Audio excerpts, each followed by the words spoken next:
All right, we are live. Welcome this afternoon. I'm Dean Miller, the President and CEO of PACT, and I want to welcome you to a special edition of our Talent Connect program, all focused on mental health and wellness. We're excited to be partnering today with PACT member company Tritium, who has some particular expertise in this space, and welcome you all from a host of different organizations. I will note both inside this region as well as outside this region. We're excited to cover a number of topics today, and let me first go over a couple of ground rules for the webinar today.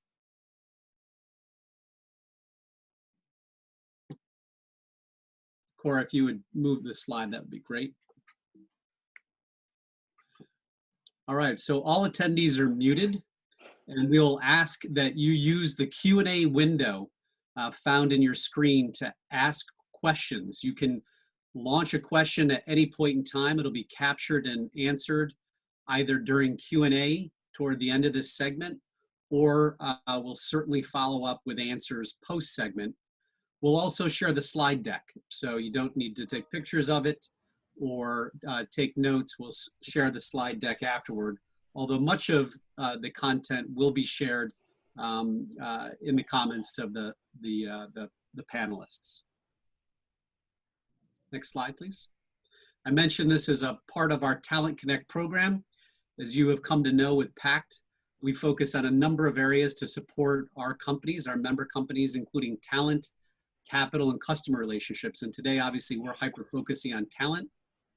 We want to thank our many sponsors of the Talent Connect program, including Bentley, Boomi, Drexel, Oars Partners, SEI, and TalentFlex. Again, many of whom are participating here today.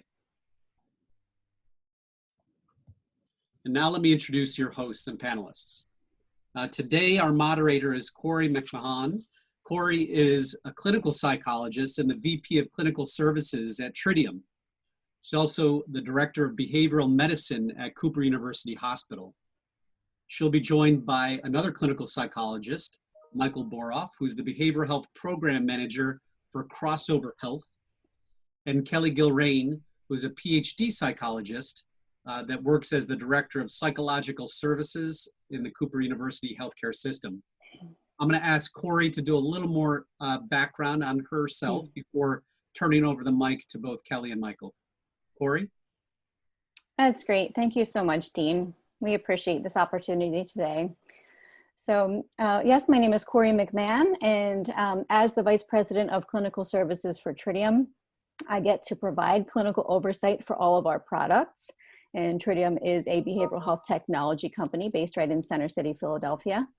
And by trade, I'm a clinical health psychologist, and I've been doing clinical work and teaching through Cooper University Hospital and Cooper Medical School of Rowan University for just about 12 years now. I'll allow Michael to introduce himself as well.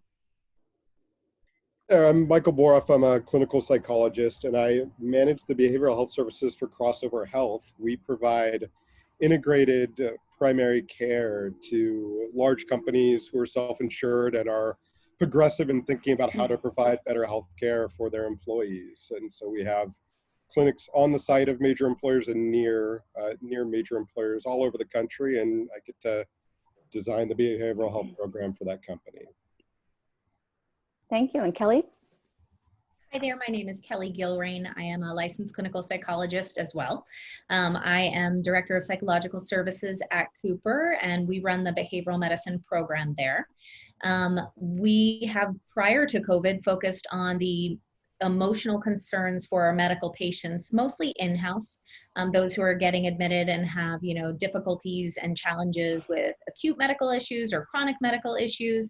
And we have seen, since the COVID has taken over, that we are focused a lot more on provider wellness and working with our staff and our doctors, our nurses, everyone at the hospital, and kind of creating more of a provider wellness program paradigm and shift, because working with healthcare workers, you can imagine that there has been a huge change in everyone's kind of daily lives. So I was very thankful that Dr. McMahon had asked me to participate, because I feel we have a unique view of the folks who've kind of been shifted to homework versus the folks who are now really in the hospital setting, and the difficulties that come about with both different groups of people. Thank you both. I appreciate that. So let's jump in. Everything is different now, as Dr. Gilrain just began to explain for us. So amidst the COVID-19 pandemic, we've all experienced a shift in the way we are working. For some, that shift has been quite significant and has required us to move to remote work, to a remote work environment with competing responsibilities at home, like supporting our children through distance learning, for example. In times like this, people can feel uncertain or feel out of control, and general behavioral health can be impacted as a result. We're already hearing a great deal about increases in anxiety and depression, and a significant uptick in calls to national suicide hotlines. We'd like to discuss here today with you a few things that might be impacting those in the workforce who are doing their best with this transition, and to offer some guidance for managing as successfully as possible. So let's jump in with our questions. There's a lot of information about coronavirus coming in consistently via various means, including TV news and social media. So how can we weigh the overwhelming amount of information that's coming in from all directions? And do you recommend that we limit that in any way? You know, is it possible to have too much information? Dr. Boroff, why don't we start with you? Yeah, I think that's actually incredibly important. I recommend to my patients that they pick maybe 2 times a day where they're going to check in on the news, and maybe they have trusted news sources they go to. That one of those times not be right before they go to bed because of the impact that can have on sleep. And I think the largest challenge with that comes around social media, because we have news constantly popping up on our different social networking sites. So I think there's such a strong urge to check those articles as they pop up. And I would really encourage people to step away from that. And I think we have so many wonderful artists and people trying to put other content out there right now that may be better uses of our time in between those times where we want to actually check the information about what's happening with COVID. Dr. Gilrain, would you add anything? How are you discussing the kind of the management of incoming information about coronavirus with your patients and or the staff at the hospital? Yeah, I think that is extremely important. The thing to keep in mind is that the news tends to sensationalize things, and they want to get the readers in there. So a lot of times they'll throw catchy titles, which then become overwhelming and kind of increase the anxiety or cause anticipatory anxiety. So I definitely agree with Dr. Boroff, like limiting your intake, really being clear on your information diet. I know we're all at home these days and we're thinking about what we're putting into our mouths, but kind of think through what you're putting into your brain. Go to the trusted sources, go to the WHO or the CDC or a local news that you really do trust. So that way you know that the information you're getting might be accurate or specific to where you're living. You know, if we're hearing stuff from California, it may not necessarily pertain to us, and that can then spiral a little bit more anxiety as well. So I think just being aware of how much and how often, and I really like Dr. Boroff's idea of keeping yourself limited to like 1 or 2 times a day, and especially not at night, because if you're doing it at night, that can tend to rev you up, and we've been hearing lots from people about sleep issues. So making sure that you're kind of aware of how much you're taking in. If you feel like your social media is overwhelming at this point and you're seeing in your feeds that you're getting lots of stuff, maybe giving it a break for a little bit or a few days, just to kind of give yourself time and space to think through other things that are not related to COVID. That's great. Thank you. I agree with both of you for sure. So I'm wondering, what does normal mean now? It's important to try to, I guess my question really is it important for us to try to maintain a sense of normalcy in our daily schedules? What do you think is most important for us to best manage, and how can that impact our mental health? I encourage people to still have a schedule, and I think we have to accept that it's not going to look like it normally does. But I think what can feel like a really nice break, where maybe you're working from home and you're in your pajamas all day and maybe not showering and things like that, initially can actually start to lend itself towards depression and not feeling great. if we continue that. So I think especially if you're prone to having depression or anxiety, it's really important to create some structure, to have a set time that you're waking up each day and getting to bed. And sometimes it's even nice, like, get dressed and do everything you would do like as if you were going into work and work that way. And I think that can actually be really helpful.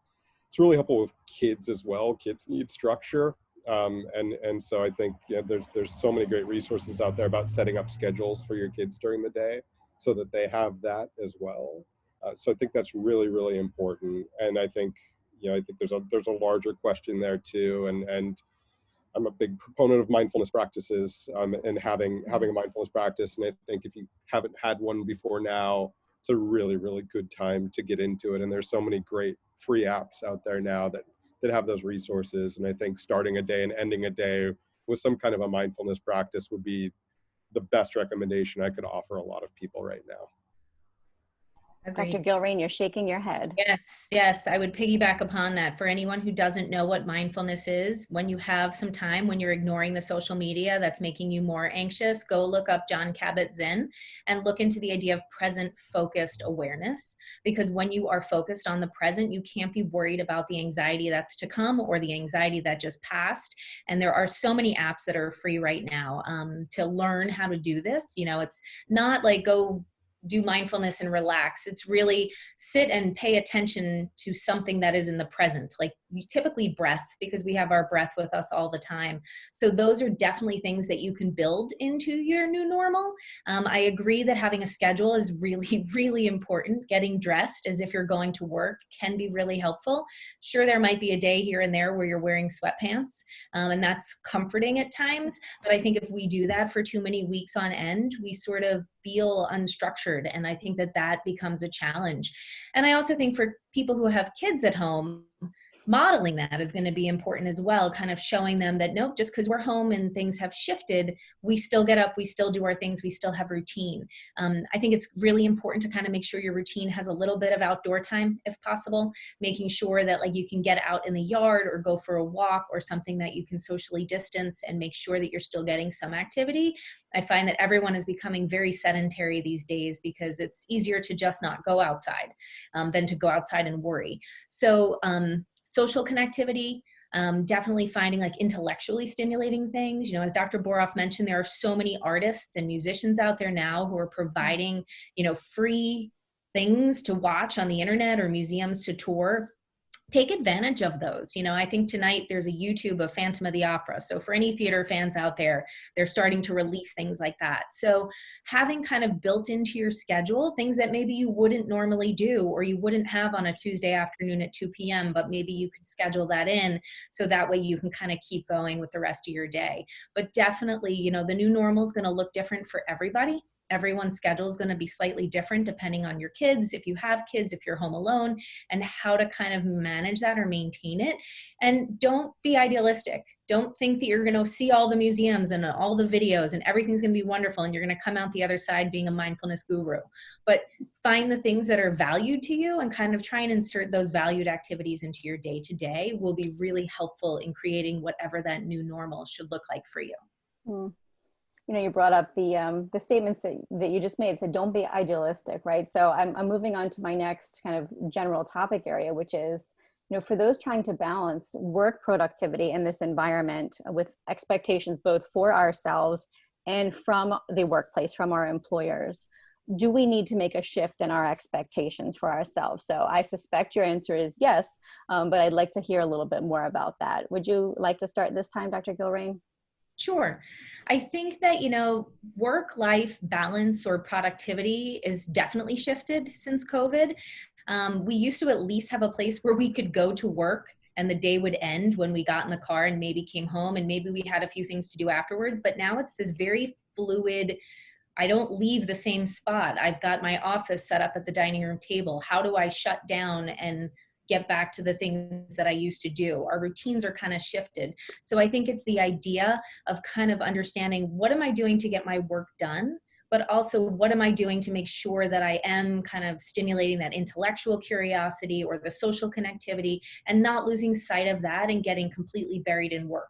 A lot of people do find a great deal of value in their work, and that's fabulous, but it can become then overwhelming if your work is with you all of the time. So kind of finding that balance of what that might look like in your home is going to be really important. Mm. Dr. Boroff, along those same lines, how can a manager help employees navigate this difficult time with regard to expectations?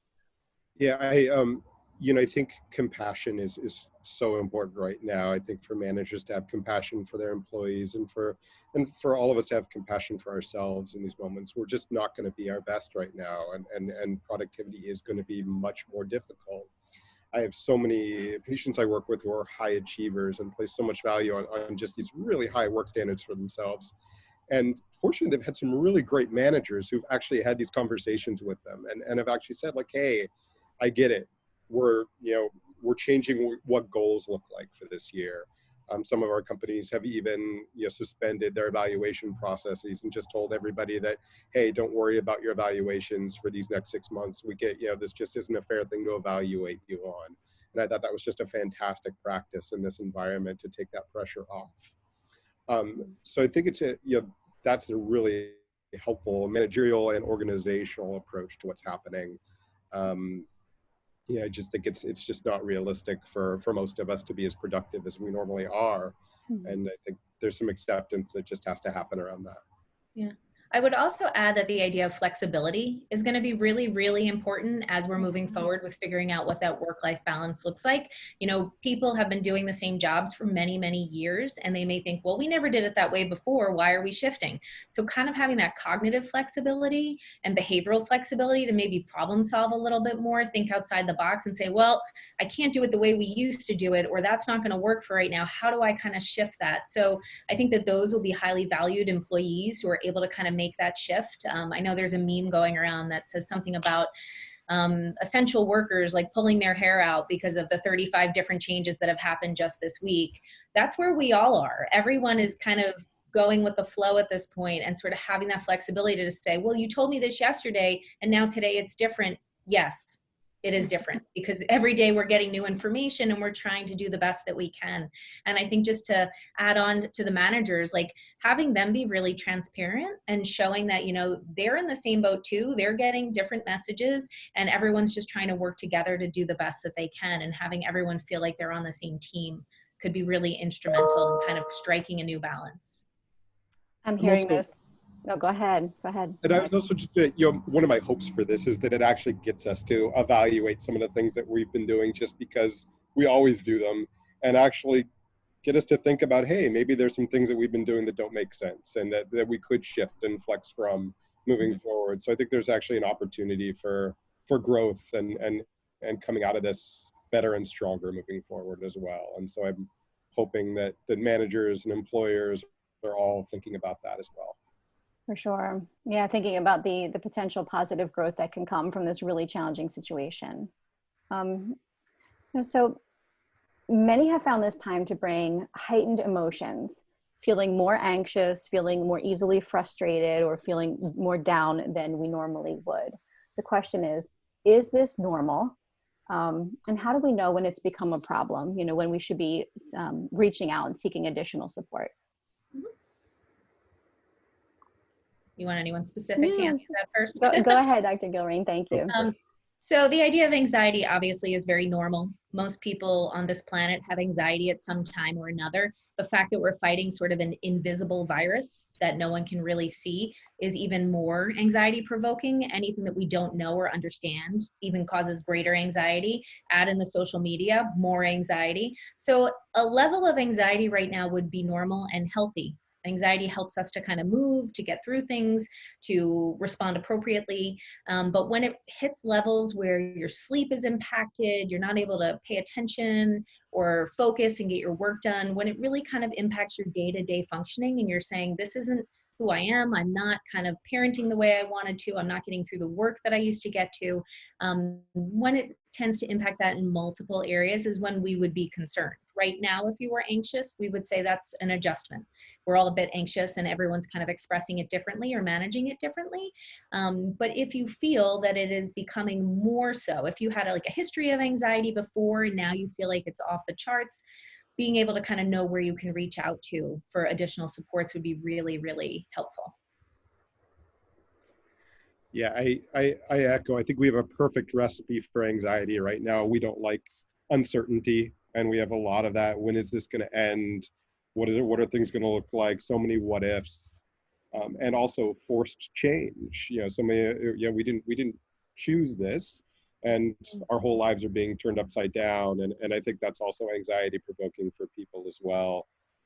So I agree. I think it's normal to feel a degree of anxiety right now. Just think about how much time in the day is being dedicated to anxiety. What is it getting in the way of? Is it getting in the way of things that you value and that are important to you? Similarly with depression. And there's some really simple things. You know, we talked about mindfulness already, but one of the simplest interventions, and it sounds so basic, but just noticing the feeling when it's there and labeling it, just in and of itself is a really powerful intervention. And we actually have brain research to show that just doing that can dampen the intensity of that emotion.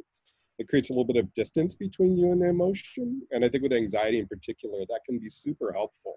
Just know, oh, okay, I'm feeling anxious right now. Okay, once you've done that, it helps you slow down and have some awareness, and then make a decision about what you want to do about that. And if it's not something that's under your control, then it's not a good use of your time right now. And so we can't control COVID. We can't control how the government's responding to it. We don't have control over the economy. We have control over ourselves. And so I think that's a really important place to focus, is what can I do in this moment? And is this worth my time, or is there something better that I could be doing right now? Agreed. Sure. One of the things that we've been teaching healthcare workers on the front lines is also grounding techniques. It kind of brings you present focused, and what you do is in addition to acknowledging the thoughts that you're having or the feelings that you're feeling, you're able to kind of utilize your five senses. So things that you see, you hear, you taste, you smell, and that you can touch. And one good one is hand washing, because we're all hand washing 100 times a day. So it's a perfect moment to be present focused. And you can use all five senses except taste. Don't taste the soap. The soap might be gross, but you can smell it, you can feel it, it's warm, and it kind of brings your brain focus to that moment rather than the 500 other things I have to do. You know, we all tend to run on autopilot a lot, and our brain's job is to think, and kind of slowing that down to be in the present moment and utilizing our senses in day-to-day activities can really be helpful to kind of reduce some of that anxiety and bring you more awareness to, I'm safe right now, I'm washing my hands, it's warm, I can feel the touch, I can smell the soap, and it kind of gets your brain kind of refocused on the moment rather than that anticipatory spiral of anxiety. You know, as we're talking about this experience of heightened anxiety, clearly you both agree that this is normal, that we should expect to have, have this increased nervousness around what's going on. So I'm wondering, how, again, back to the same question as previous, how can employers help in understanding what their employees are going through right now? I was going to say that I think that, making sure that there's resources available, like this webinar, making sure that folks know how to get in touch with the EAP, if there's an employee assistance program, making sure that maybe there's a dedicated technology site or something that folks can go to get resources to understand more, and making sure there's kind of like that is at their fingertips for what they might need. Modeling the behaviors as well. I found that, for our nursing leaders to be able to say, I'm anxious too, has been really, really helpful, because then it's almost like people don't get more anxious when you say that. They actually, it normalizes it, and then it feels like, oh, then it's okay that I'm anxious. So we're finding that, having our management and our leadership kind of be transparent, aware, supportive, providing resources is really, people want to feel supported at this time. And so having kind of managerial and leadership teams be out there and express that is, I think, seeming to be the thing that's helping folks the most with anxiety reduction. Yeah. So that's the second or third time I think I've heard the word transparency and communication. Yep. Yeah. And I echo that completely. I think it's so important to normalize what's going on right now, to normalize what people are feeling, to open up the conversation about the impact this is having on mental health, on physical health. And, I think for so many of us, I think we've made a lot of strides at breaking down stigma associated with that, but I think a lot of times it still is kind of the elephant in the room. And so I think the more that we can acknowledge that and accept that that's happening, that's going to be really, really helpful. I think letting people know what resources are available, as Dr. Gilrain said, I think sometimes the benefits packages can be a little bit difficult to navigate and people don't even know what is at their disposal. And so reminders from HR about, hey, if you need help, this is what you can do right now. These are apps that we sponsor for our employees if they do something like that. I think just reminding people in that way can be really, really helpful.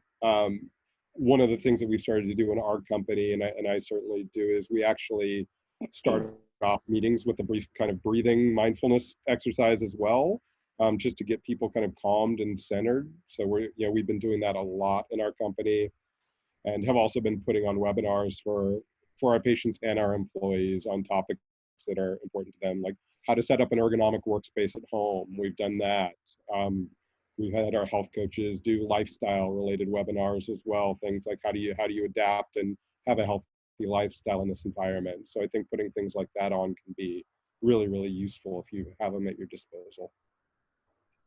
That's great. Thank you. So, I'm wondering next for those of us who have kids at home who are now doing distance learning for school, what might we be seeing in our kids' reactions to this experience? What is to be expected? What's normal?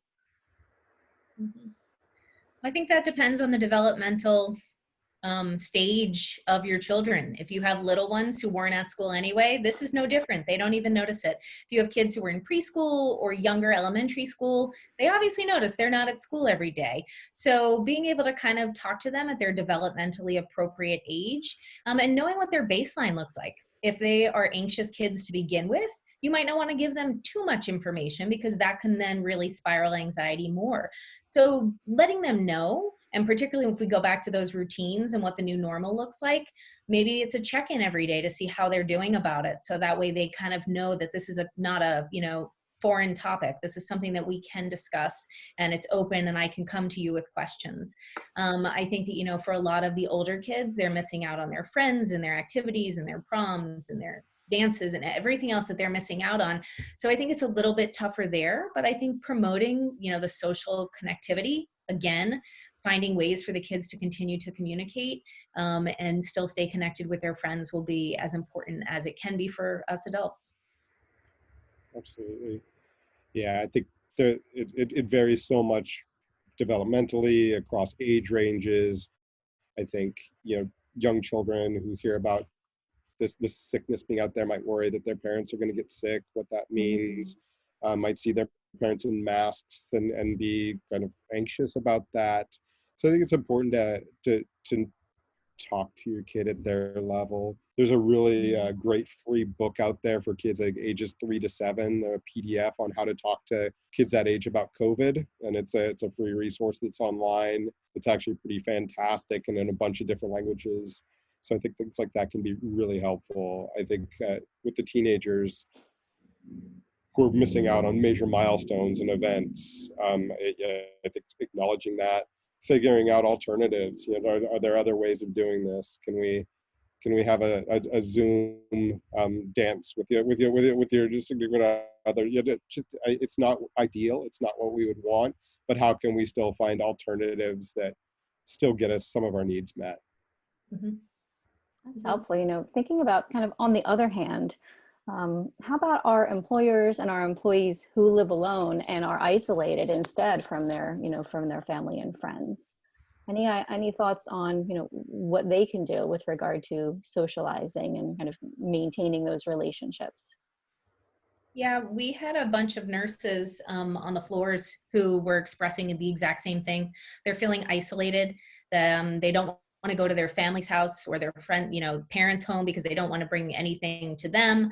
And they're kind of like stuck. All of their socialization used to be outside of the house, and now that doesn't exist anymore. So being able to connect with folks, like maybe setting up like a weekly lunch date by video chat, playing online games that you can now play with like friends so that way you can still get together. I heard Netflix has some option where you can watch movies at the same time in different houses. So finding that way to kind of have that connectivity. For our essential workers who are having to go to work, we've noticed that they've been able to kind of have a really good positive reframe. And they're like, I'm petrified to come to work, but at least I have connectivity and socialization with my peers. So it's kind of a double-edged sword depending on how you look at it.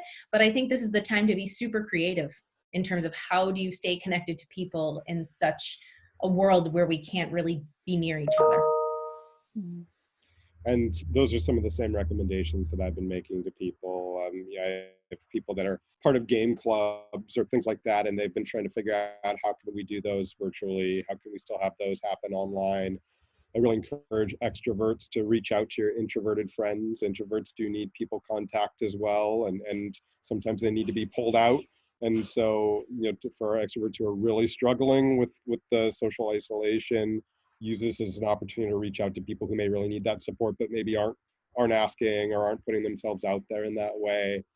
I love the idea of scheduling lunch dates or scheduling meeting times with the people that you're close to and want to continue connections with. I think that's really, really important. It also gives you something to look forward to when you have it right there on a calendar and you know it's coming. So absolutely agree with that recommendation. There was also another thing that I saw where you can adopt a grandparent in the UK. So that way you can fill out a form and you get matched with somebody and then you can have video chats with them. So for the folks who are like, oh, I don't want to keep bothering my friends and they have families and they're busy, there are plenty of people out there who are feeling very isolated right now. And there's very good ways to kind of maintain contact, even with folks that maybe we didn't know before. The other thing I've noticed is when I am out, even like walking the neighborhood socially, some people just have their heads down and it's like COVID means I can't even acknowledge another person exists. And Yeah. no, it's okay to lift up your head, wave, smile. You can say, how are you doing from a distance. It's still okay to connect with the people that we may come into contact with. We just want to do that safely. Mhm. As we're talking about being connected and being creative and scheduling things online, we're connected with others largely via electronic means at this point, both for work and for social purposes. So I'm wondering, what should we consider regarding our overall wellness, and how do we strike a good balance between being online, which is our lifeline at this point, our livelihood and our lifeline, and then unplugging? So where do we draw the line and what's really important about that? Dr. Boroff, why don't we start with you on that one? Yeah, it's a fabulous question. And I think it's hugely challenging. And I think it's going to vary some from person to person, but I think it's important for us all to have time every day where we are disconnected from what's going on. And I think especially, we've talked about sleep and so many people are struggling with that right now. I think especially as you're getting closer to a time where you'd want to get to sleep, to be able to disconnect from electronics in general, breathe, do yoga, read a book, something that disconnects from electronics at that point, I think would be really helpful. And I think it also stems back to what you spoke about earlier, Dr. McMahon, which is that work doesn't have a definite endpoint now, and that's also an issue. So I think it's really important for all of us to set some boundaries around that and say like, hey, there's some time where I need to separate and just be present, be where I am, do something that I love to do, and shut that down.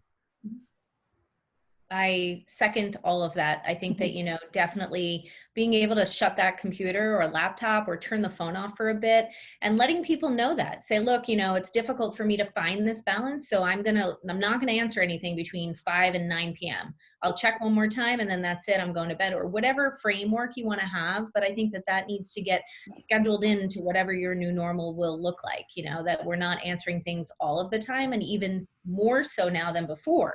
Because previously, at least maybe you got away and got to work and you would answer emails every 30 seconds and it didn't matter what time of day it was. Now we almost have to carve out the opposite and say, I'm not answering anything for this block of time because I'm going to devote it to something non-work related. Mm-hmm. That's helpful. And I've been having this discussion quite a bit recently with my coworkers, is that, we feel like you think, oh, I'm home, this is lovely, there will be some downtime. And then we're realizing it's quite the opposite. It's, we're not sure, where the boundary is, where does it start, where does it end, and does it ever end is the question. So I think that's so important. There's one more thing I wanted us to cover before we take a couple of questions from our audience, but Dr. Boroff, you alluded to, the concept that we in the world of mental health know as post-traumatic growth. And I'm interested, I was talking with someone the other day, and the comment that person made was, yes, we know that anxiety can be contagious, upset and overwhelm can be contagious, and so can compassion, so can hope. And it makes me think about what might come kind of on the other side of this and where we might see some of the positive growth. So I was interested in, both of your kind of brief thoughts about that and what you're seeing thus far.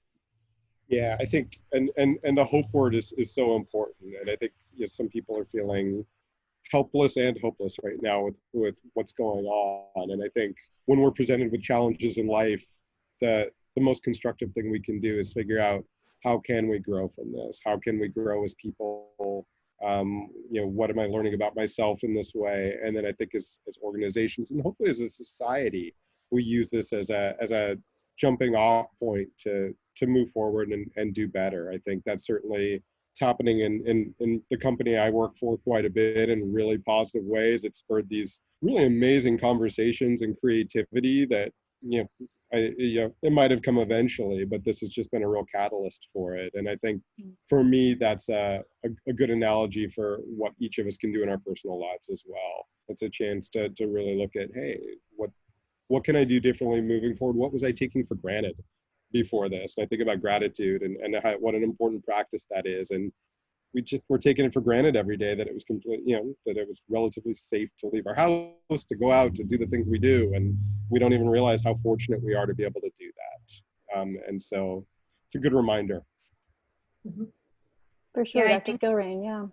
The area of post-traumatic growth, we are going to see a lot about it in the coming months. I think that, everyone's starting to focus on that. I think it's a nice balance of how do we maintain or create growth emotionally, psychologically, spiritually, from stress and anxiety. So those are typically seen as negative emotions, but from those things, we can look differently at our relationships, at ourselves, where our values really are. And I think also tied into that is the idea of meaning making. How do we make meaning out of this? What has changed for us? And I think, Dr. Boroff said it earlier, we're going to find that things maybe will be different moving forward. We're able to shift things. Maybe we didn't need to be in the office 70 hours a week. Maybe we can do it with 30, and kind of finding those balances and making meaning from what are the things that I value? Like, what are the things right now that I'm actually missing? Like, do I miss playing bowling, going bowling every Friday night with my friends? Is that something I miss? Or are there like obligations that we had that we were just like, that's not something that I find very valuable or meaningful?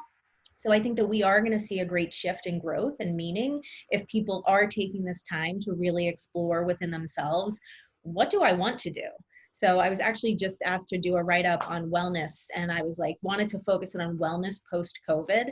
So I started reviewing all the literature on post-traumatic growth and meaning making, because I think that's where it's headed. I don't think it's just about preventative measures. It's about how do we address it and who are we now? Yep.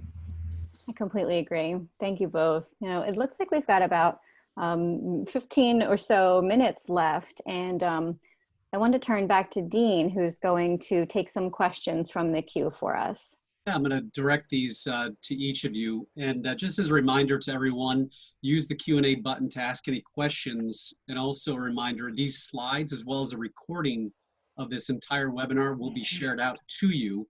And that's important because we want you to share these with your fellow employees, with your friends, neighbors, other family members if you found this helpful. The first question was directed to Michael and certainly could be answered by all. And that is, how do we talk to kids about the value of a schedule and how to do that, especially if they're old enough to get it? Think 12 and over. These kids are starting to really struggle. Yeah, I think that's that's a really great question, and it's not an easy thing to navigate with some kids. I think there are some kids where you can actually sit down and explain the why, and sometimes the why is really, really helpful. It's like, hey, I get it. This feels like a certain kind of freedom. This feels, you're not in school, but what's it going to look like weeks down the line? And you might have kids where you can have that conversation. I think it's also about mixing in structured and unstructured time. And so I think there's a negotiation, there's a compassion for your kids' experience as well as you're doing this. So it's delicate, and I think it depends a little bit on who your kid is and what they're like. I would only add that it's going to be trial and error. Yeah. I set up a great schedule. I thought it was perfect for my kids who are 11 and 13. They had gym at this certain time and they were going to go for a run or a walk. And I had all these great things. And then we've changed it like every week. Because every week we realize that you just kind of have to be flexible with where they are or what they're able to do or how much work they're getting. And teachers are doing Zoom classes that aren't at the time that the class normally would have been. So I think kind of having kids understand and be part of that conversation. What do you want on this schedule? Like, what should we do next? How should we have that work in here? I think is going to be to get their buy-in, and to get any sort of behavioral change, you're going to need to have, their buy-in as well because they're older. I'm not a clinical psychologist, but I'll offer a piece of experience for your advice on. I have older teenage kids, and the schedule that I might want them to keep is not the schedule they're keeping, but it actually works really well for them, right? There's a lot of talk about sleep patterns, and they're getting up later and staying up later, but doing whatever work they have to do in the hours that they choose to do it. Can you speak to that, allowing for that flexibility of difference for that child that is now in the, later teen years? I think part of what you're saying that I completely agree with is there isn't a one right approach to this. And I think it's going to vary. What works for one kid and one family isn't going to work for another. And we also know that we have a school system that has start and end times that don't necessarily work fantastic for all of our kids and their own rhythms. And so I think you hit it. Is it working? And that's the question in the end, is it working for you and for your kids? And if it is, fantastic. Right. The next question is about therapy, group virtual therapy, and whether or not that makes sense. The question was specifically asked about family group virtual therapy, but I'll add just general general therapy virtually. Well, I think that now everyone has pretty much moved to telehealth. For the most part, people aren't seeing folks in person anymore. And there's a few different things that are being offered. I've seen a lot of telephone group sessions being offered. And people are finding great benefit from it because there is that idea of group support and people who are maybe in the same profession who can support each other as we're all going through similar changes. So I think that, it could be, depending on the issue, if we're talking like long-standing, family dynamic challenges, it might be better to be able to do that in different ways, like with different members of the family over time. But if now like everyone's in the same household all the time and these changes and challenges are really becoming excessive, addressing it in some way I think would be helpful, even if it may not be the most ideal way at this time. Yeah, we've moved entirely to virtual therapy at our company. And I think most of what we do as therapists in person can be done virtually. We have safe platforms for doing that, and it's shown to be just as effective as in-person therapy. I think there are some groups where maybe there's some challenges with it that we want to be thoughtful. Family therapy, I've no experience providing virtual therapy to a family, but it would be interesting. I don't see why you couldn't. You just have to be thoughtful about how you set it up, as Dr. Gilrain talked about. And we're also looking at in our company how to do groups virtually. It's not something we had done before. It's something we had been working towards, and then this happened. And I do think there are really constructive ways that the group therapy can happen virtually as well. So we're working on it, as I'm sure a lot of other people are as well.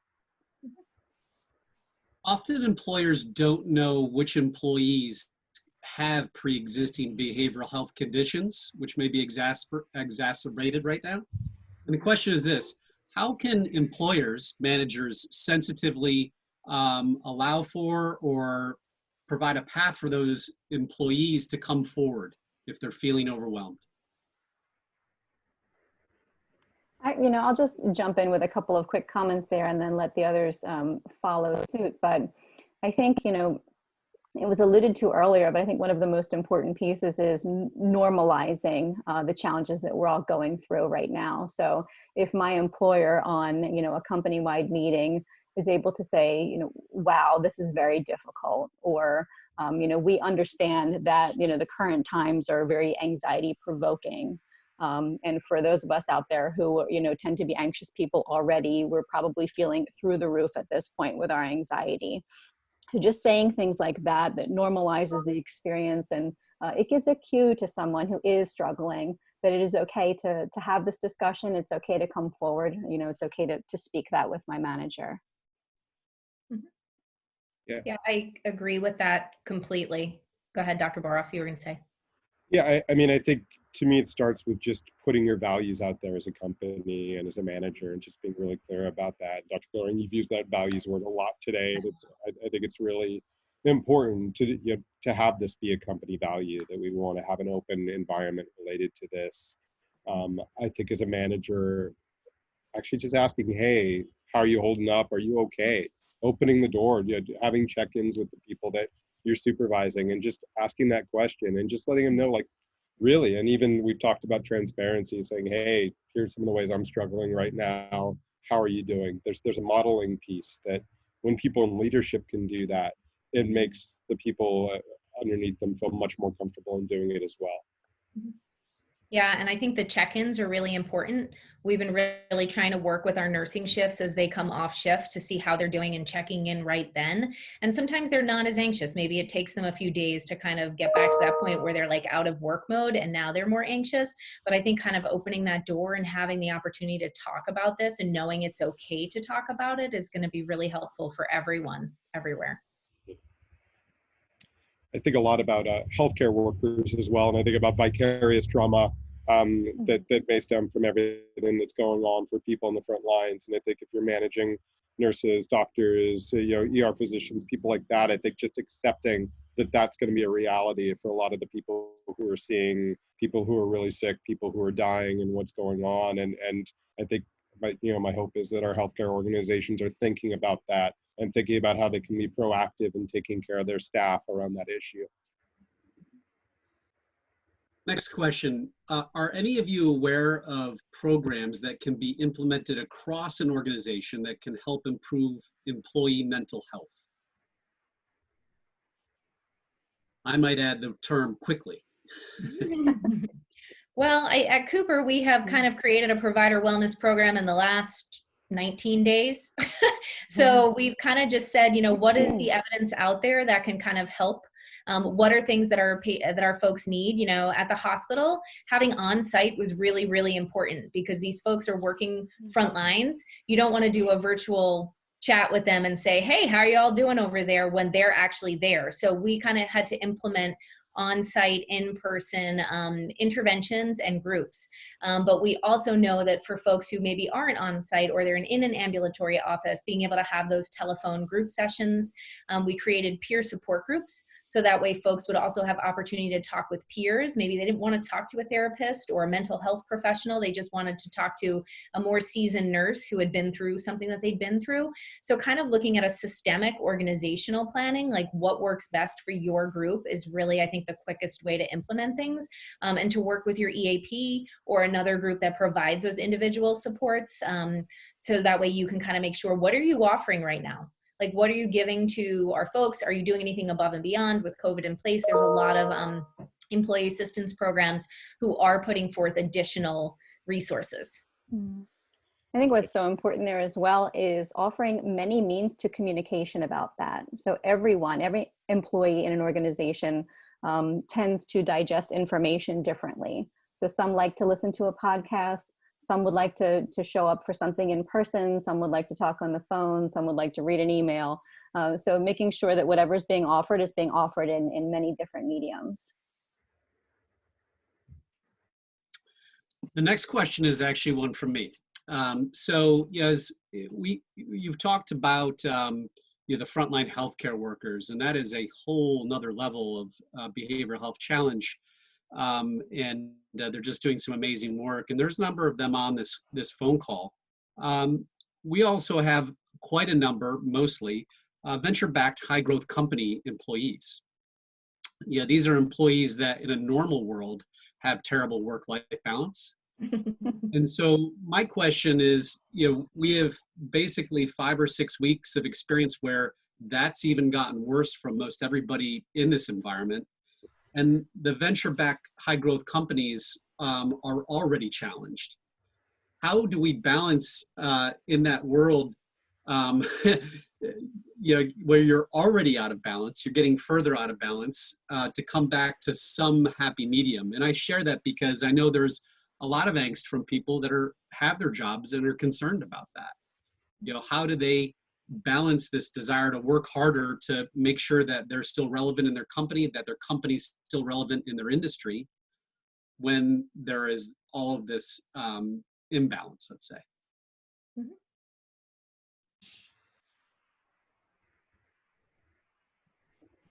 I see wheels turning. I'm trying to give them a moment to turn.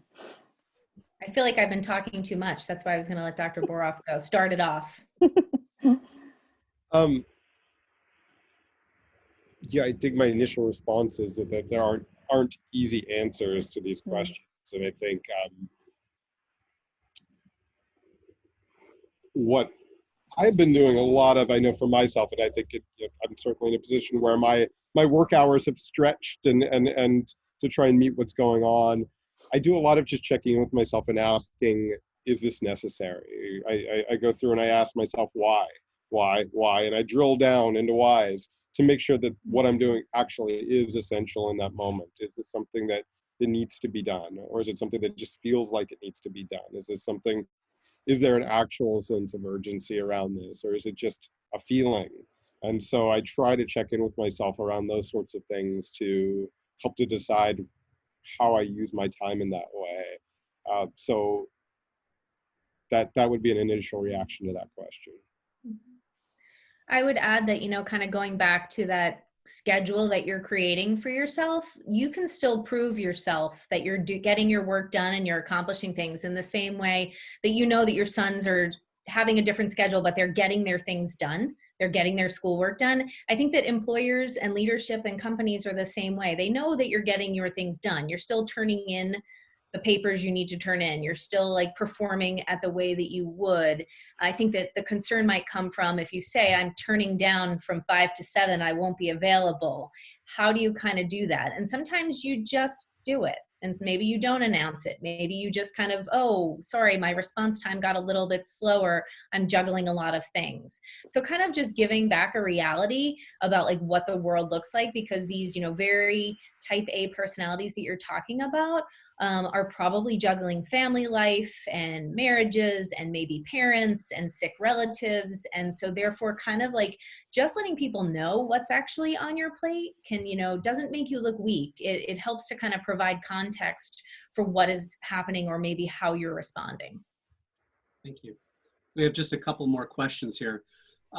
There is certainly information that, or data that alcohol sales are up over 20%. And I would argue that most substance use is probably legal substance use is up. Do you have any advice for people on the call, that want to share with their friends, relatives, etc., how to manage that in this environment? It's an excellent question. I think, again, I go back to schedules. You wouldn't be drinking normally at 2 p.m. if you were at your office. So why would you even think about drinking right now? So I think kind of setting those boundaries and not letting them kind of blend into each other is getting really important for people. The idea that, well, I don't have to be up and it's okay if my face looks a little puffy tomorrow because no one will see me anyway is not a helpful thought process. So being able to kind of do what we had mentioned in the beginning, getting up and getting dressed every day, whether that means that you go out for a walk somewhere. But also if you start to notice that you're overusing alcohol or other substances, that you're able to kind of check in with yourself again and say, this isn't me. I'm going through, this is very different than my normal routine or my behavior. So maybe I should take a look at that and figure out what I need to do next. Yeah, and I think it comes back a little bit to something I talked about earlier, which is being aware of what your emotions are. What are the emotions that are fueling that urge right then? and what's going to be the most helpful way to deal with those emotions in the moment. Some of that comes back to values again as well, knowing that who are you as a person, who do you want to be as a person, and is the substance use helping you along that way? I think that it's just really helpful to know what's driving the use. Next and last question, I'm going to merge two together and it'd be kind of a two-part question. We're mostly all sitting in southeastern Pennsylvania. It's likely that there'll be further stay-at-home guidelines extended into May. We don't know what the new normal or normal schedule will be post that, or when that is. How do we how do we all prevent from cracking? And then, how do we also think about the anxiety as we start to emerge from our cocoons? Mm-hmm. I think it takes us back to, that concept of trying to be present as well as flexible. Both of those concepts came up early in our conversation. And, I don't know a parent friend of mine who, upon hearing that schools were going to be closed for an additional month or longer, didn't, immediately go to Facebook to say things like, I can't handle this and forget it, it's done for me. But that is an immediate reaction to a worried or upset thought, for sure. It's normal, it's expected.